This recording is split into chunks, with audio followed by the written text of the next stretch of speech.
Hey guys, Derek here. I want to welcome you to a new locomotive review.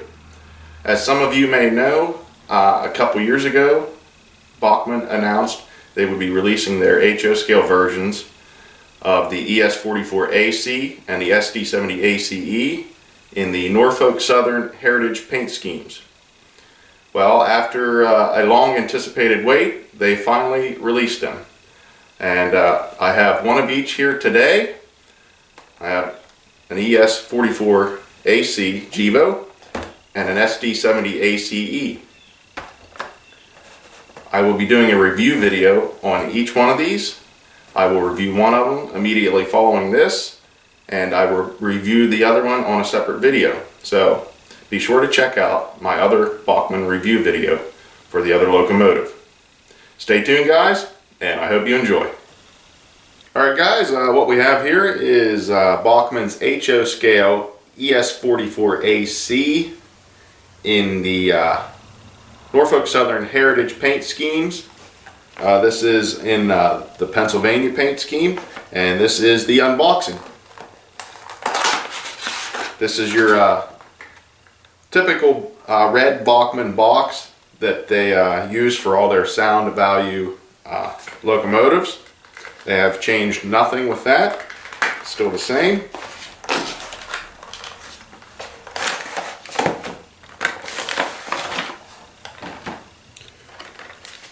It is in plastic, normal Bachmann plastic packaging, although there is no sleeve on this.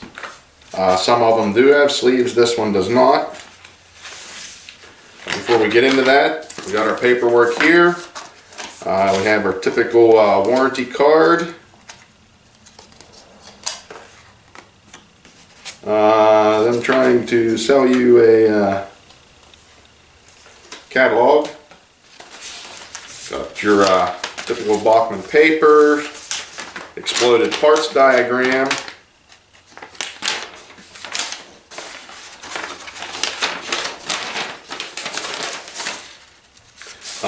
Your warranty information, and a quick start guide for the sound decoder. Now this comes equipped with a Tsunami decoder, limited feature Tsunami decoder from Soundtracks. They make it specifically for Bachmann. It's their sound value decoder. It comes with 3 selectable horns, a accurate prime mover sound, a bell, and a couple other limited features that we will go over in this video. Let's go ahead and take it out of the plastic packaging. There is some pieces of plastic here to protect the locomotive from the plastic itself. There we go. Now before we get any further into this review, I will take this to the scale and we will weigh it up. Okay, here we are at the scale. We'll put this one here and weigh it quick. And we are weighing in at 18.05 ounces. If you can see that. If not, you will have to take my word on it. Okay, let's get on with the details of this locomotive. As you can see, I have pulled up pictures of the prototype to compare, so I will be glancing at them as we do this. I do want to make one note about the decoder. It's Bachmann Soundtracks sound value decoder from Soundtracks. It is a dual mode decoder, so you can use this on DCC or straight analog DC. This video will be strictly DCC only. Please note though, if you do use this on a DC only layout, you need to have a high quality controller. The sounds will start at 5 volts and the locomotive will not start moving until roughly 7.5 volts, I believe.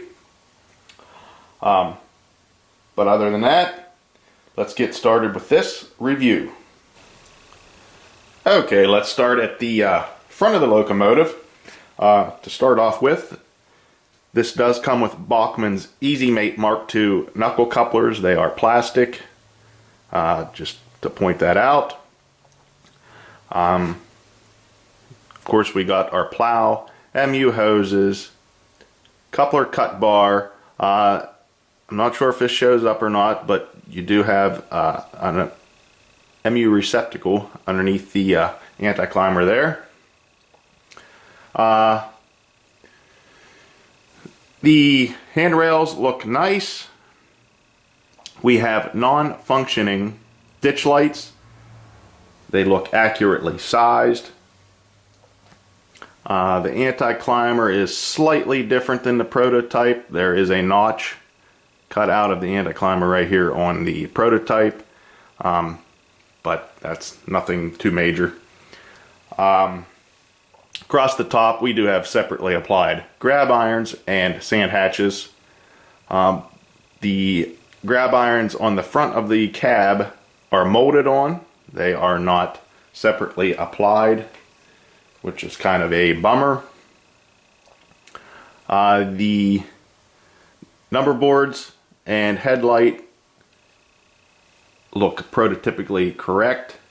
We have windshield wipers, and the PTC antenna array looks fairly accurate. There is also a grab iron up top here that is molded on. It is not separately applied. We will go over roof details a little bit further in this video, but for now, that is the front of the locomotive. The MU cables are not painted. So let's move along. Alright, moving on to the side, the front side. As with the front, the paint is accurate and prototypical. The PRR logo is correct. We do have some warning labels. As far as the walkways, the steps and the walkways, they are not etched metal or etched at all. They are completely smooth and not see-through, of course. We have your sunshade and your rear view mirrors. The vents and grills are not see-through. The truck detail is fairly good, though. They do have some separately applied piping on them. Let me see if I can zoom in on that. There is separately applied piping across the top of the trucks. Overall, I would say Bachmann stepped up their game with their details on their trucks. Overall, I mean, I will say Bachmann has stepped up their game with their detailing. There's some that are hit or miss, but definitely improvement. As we move back, we have clear and crisp numbers and paint, and fairly detailed fuel tank. There is some separately applied piping to the tanks. I will see if I can zoom in on that.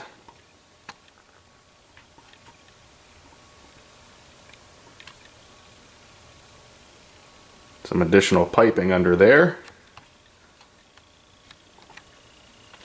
And again, no see-through grills. Warning labels are accurately placed, although there is one missing right here that is in the prototype photo, but all in all, not very bad. As we move to the rear of the locomotive, again, no see-through vents or grills, and nice truck detail, and accurate and crisp paint. And now we're at the rear of the locomotive. Again, you have your MU cables, hoses, and the MU cables are not painted. You got your non-functioning ditch lights again, rear light and sand filler hatch, and the paint is clear and crisp. and accurate. So everything on the rear of this locomotive looks accurate and prototypical. As we get to this side of the locomotive, of course, we still have the wonderful truck detail. The fuel tank does have some nice detail to it. The paint, clear and crisp and accurate. We do not have see-through vents or grills on this side either. The brake wheel is separately applied and is very nicely done. We have our warning labels, which are accurately placed. There may be a couple missing looking at the prototype picture, but again, all in all, not very bad. I would like to cover one other thing while I'm on this side of the locomotive, and that is the handrails. I know handrail thickness is a major topic for a lot of people. So what I'm going to do is take my digital caliper and I will measure the thickness of these handrails.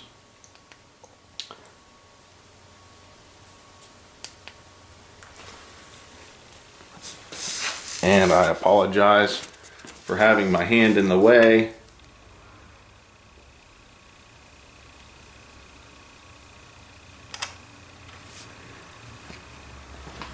And we are fluctuating between 0.6 and 0.7 millimeters thick.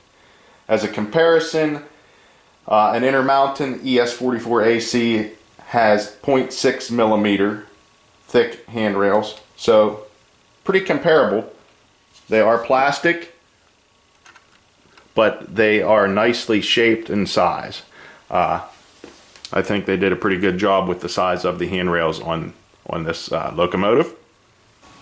As we move to the top of the locomotive, as you can see, we have the PTC antenna array, which is molded on. It's not separately applied. Again, there's a little grab iron here that is molded on and not separately applied. We have some everything that's molded on here. The horn looks prototypically accurate. There is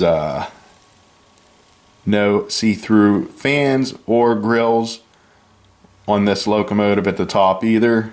The exhaust is not see-through. Sorry. So again, no see-through grills or fans, and a lot of molded on detail.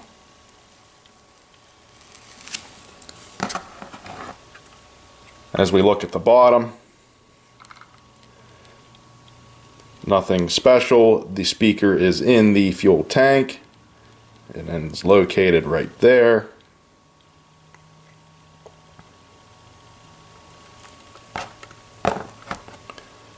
All in all, not too bad. Pretty impressive for Bachmann. Okay, here we are at the track. Before we test out the functions of this locomotive, there's something I noticed right away that I'm not very happy with. As I set it on the track, as you can see, there's a lot of movement in the body of this. And the thing is, it doesn't spring back to being centered. It's either sideways. I don't know why that is. I don't know if there's a simple fix for it, but right out of the box, I'm not very impressed with that. I'll see if I can get a better angle of it for you.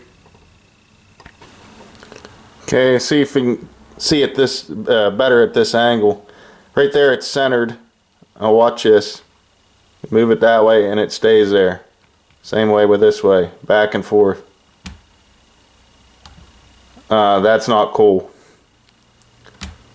I don't know if there's a simple fix for it, but I'm not happy with that at all. Alright, let's go ahead and test the functions of this locomotive. Again, to start this up, apply power to the track. It is set at default address 3.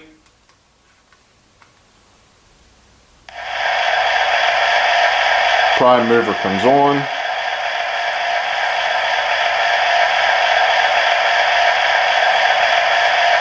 Some of the functions, we have the bell, course function 1. Function 2 is your longhorn. Function 2, short horn, or function 3, I'm sorry, short horn. Function 4, your dynamic brake.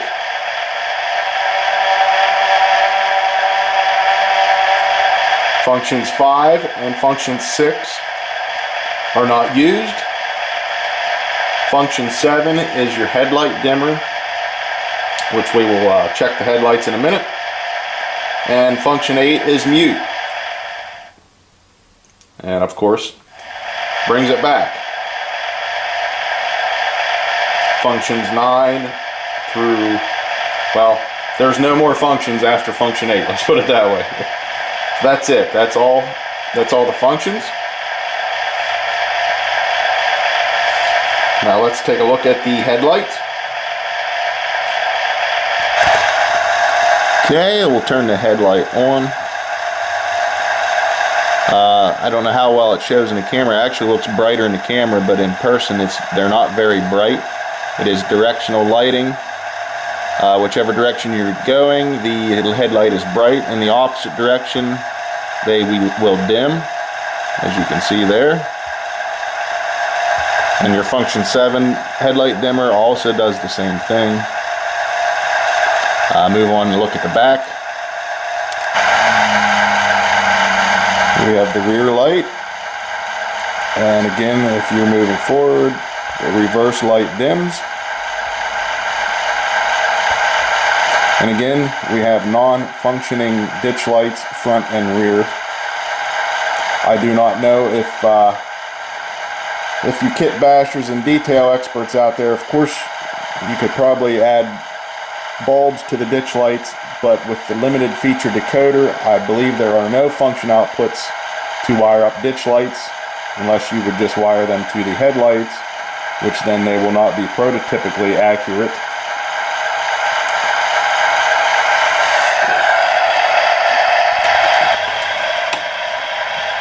Alright, let's check out the movement of the locomotive. I'm using a NCE power cab. I just have it on the 28 speed step setting. So I will call out the speed steps as I increase them. Let's try speed step 1. No movement from the locomotive, but the prime mover did notch up. Keep in mind, this is straight out of the box. It is not broken in. What you see is what you will get straight from the box. Let's get speed step 2. Locomotive begins to move slowly. It looks fairly smooth. I don't see really any jerkiness or lurching. Speed step 3.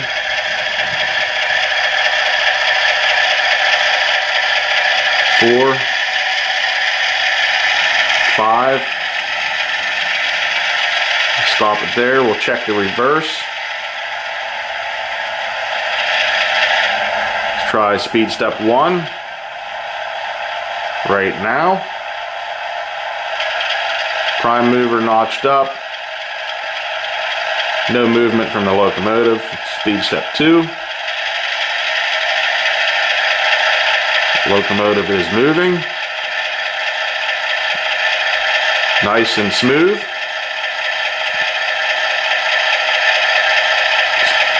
3, 4, 5.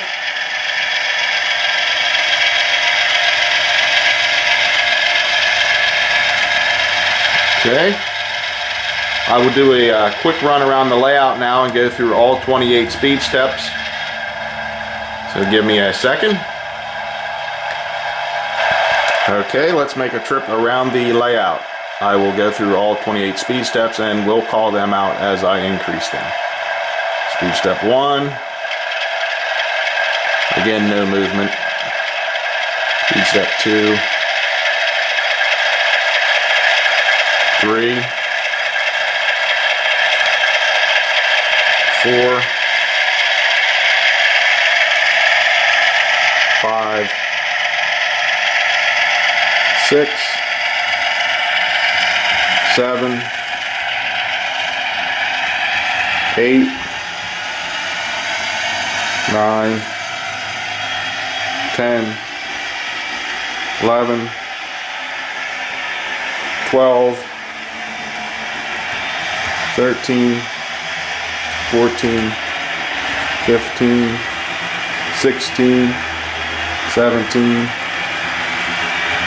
18. The motor has some slight humming in it. 19, 20, 21, 22, 23, 24, 25, 6, 7, and 28.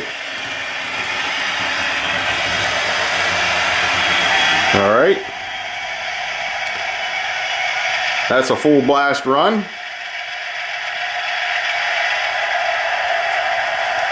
Alright guys, that was the review of Bachmann's HO scale ES44AC with sound value. I want to wrap this video up with my opinion and my thoughts on this. While I will say Bachmann has definitely stepped up their game, they are getting better with detailing, although they are still lacking in some areas. But I understand the reason their pricing. I mean, they're priced more budget friendly. Let's put it that way. So of course they're going to lack a lot of details.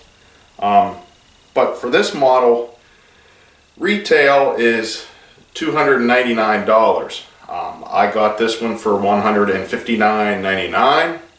I've seen them anywhere from there all the way up to $200, depending on where you find them. With that being said, you know, some of the downsides to this, you know, there are other brands out there now that already have these made and have been out, and I think Bachmann missed the I think they missed their window. They were a little late releasing them, and by that time some of the other arguably better quality manufacturers prices have already dropped to the point where you know, this competes with, say, Intermountain. Right now you can get you can find their Gevos with sound, the heritage schemes, for, you know, $179.99 up to $200, and even the non-sound ones are $139.99. I've seen them, and honestly, after seeing this, Intermountain has a lot better detail and better quality.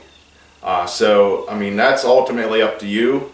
I would just try to present the facts to you and let you make the decision on your own whether you want to purchase maybe the Bachmann or maybe some of the other models.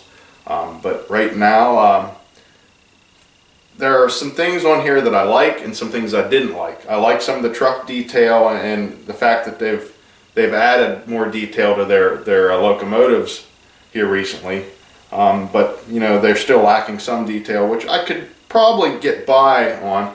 But the fact that, I'll tell you what really upsets me is the fact that this thing won't sit level.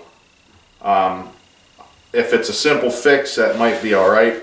And another downside is not having functioning ditch lights. Every other manufacturer out there has functioning ditch lights. I mean, I don't know. I mean, that's just my personal opinion, but that's something that I wish it had.